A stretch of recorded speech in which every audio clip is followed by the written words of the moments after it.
Summer special పప్పు మామిడికాయ ఎలా ప్రిపేర్ చేసుకోవాలో చూద్దాము. పప్పు మామిడికాయ అనగానే నోట్లో నీళ్ళూరుతున్నాయి కదా!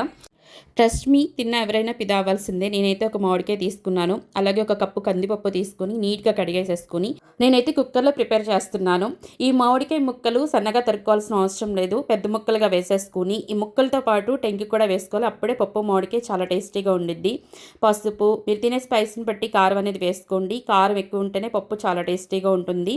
అలాగే ఆయిల్, పచ్చిమిర్చి, కొత్తిమీర, కరివేపాకు తగినన్ని వాటర్ వేసుకొని కుక్కర్ మూత పెట్టి విజిల్ పెట్టేసేసుకొని 10 విజిల్స్ వచ్చే వరకు ఉడికించుకోండి.